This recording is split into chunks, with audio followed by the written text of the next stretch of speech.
Hey, it's Don Skaggs again with Empowered Inventing, the one place where we try to help you help other people by taking your innovation, the right opportunity, and some sound wisdom and turning them into real things like products and businesses.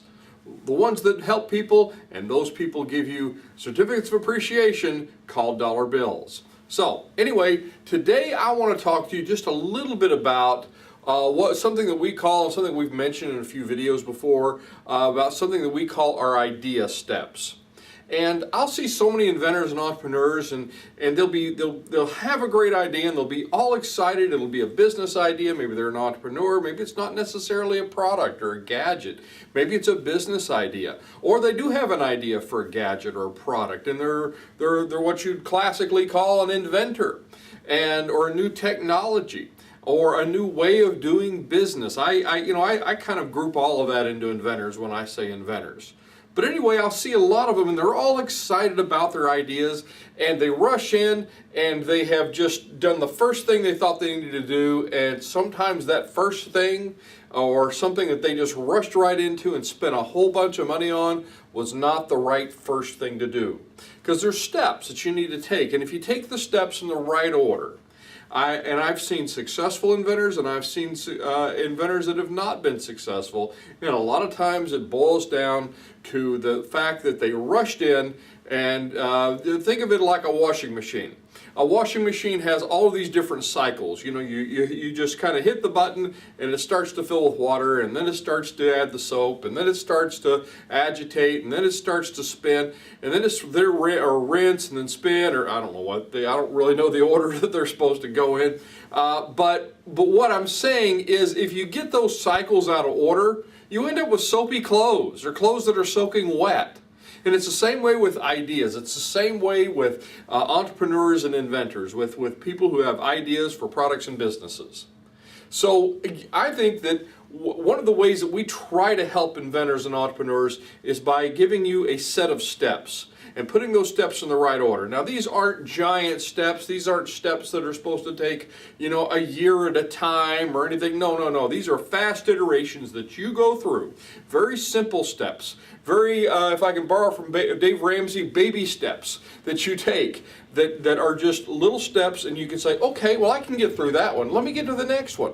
Well, let me get to this next one then here. And then let me get to this next one. Before you know it, you've made all kinds of progress.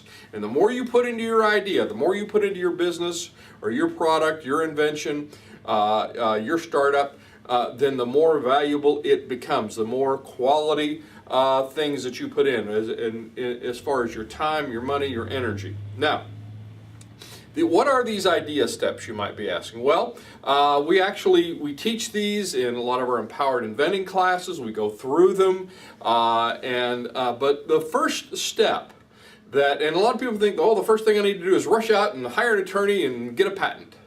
And that's actually way down the road, because there's some steps you need to take to make sure that you're not spending a whole lot of money on something before you know that it's going to make you any money or not. You don't want to just kind of go and just blindly invest in something and have it not make you any money. So it's the same way with ideas. So the first thing that we tell you to do is to pick one. Just pick one idea. And so many inventors and entrepreneurs out there will just have so many ideas. Now, you might be one of those people, you just got the one idea, but I guarantee you, as I've seen with so many inventors and entrepreneurs, that the more you start working on different ideas, and the more you start living in that space and thinking in that world, then the more ideas you end up coming up with. They just start sprouting up everywhere. And we're just like furiously writing them all down and putting them all on a file somewhere, knowing we'll never get to all of them. But you've got all these ideas, and so you work on all of them at one time? No, you pick one. Pick one thing that you can focus on. And you have to take the right strategy to pick the right one. Again, these are the things that we teach in a lot of our Empowered Inventing classes. But you have to pick the right one, and you have to pick it smart. You have to pick it in a way that you're not going to it's not going to be something that you can't do. It's not going to be fruit that you can't reach. So the first thing you have to do is pick the right idea. The next thing you need to start doing is starting to write it down.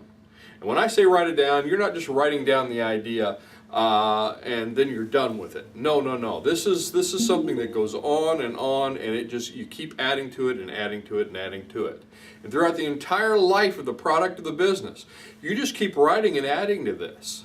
And it becomes bigger, it becomes more substantive, it becomes something much, much, much more than you would have ever thought in the beginning.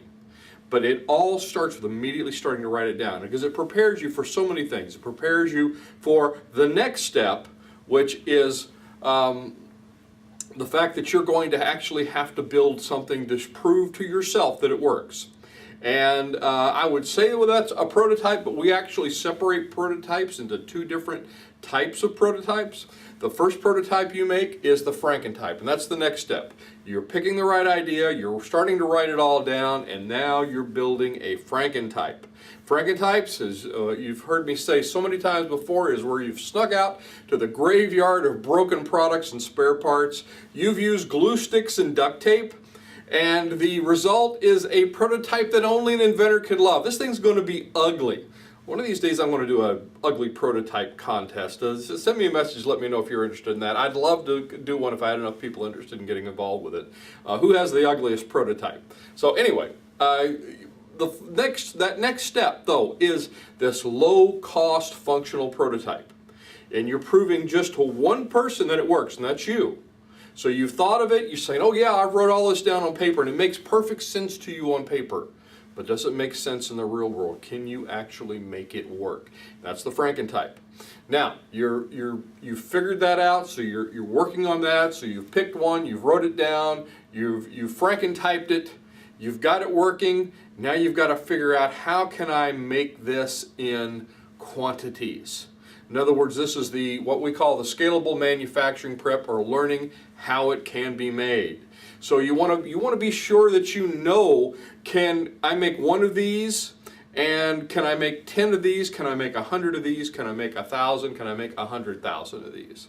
And what's it going to cost me to do that? So you have to figure out about what they call manufacturability. Is it something that can be manufactured? Can someone make it for me? How much is that going to cost? You have to know these things. And you have to know these things before you start delving into the next step, which is what we call the demo type. This is the second level of prototype. So you've got that Frankentype, and it's humming, it's working really well, but now it's time to graduate that into what we call the demo type. And that is the prettied up one. That's the one, it's still functional, it works, but it looks a lot better. It doesn't have to be perfect, doesn't have to be real expensive. A lot of times you can still do these on the cheap, but you can demonstrate it to other people, where they're just not, they're not creeped out saying, that's the ugliest thing I ever saw in the world. No, it actually is presentable and looks pretty. That's the demo type. So you're getting your demo type all ready. Now about that time you move on to the next step, and that is getting ready to sell it. Now you're saying, well, Don, we're not patenting anything yet. No, you're not telling anybody yet. You're just preparing for all these things, and there's a reason for that. Now you're getting ready to sell it, and that's the marketing prep. How am I going to sell it? You've got to figure those things out. How am I going to sell it? Where am I going to sell it? You become familiar with your target marketplace. We talked about that in another video. So now that you've gotten all that together and all that ready, now it's time to look at protecting it. And so you can take all of those things from that other step, all that writing down you've done. Now you've got like a good 500 words. You can do an automated patent search. We sell those, by the way, that you can do, or you can go to an attorney and get a patent search, or you can do one yourself.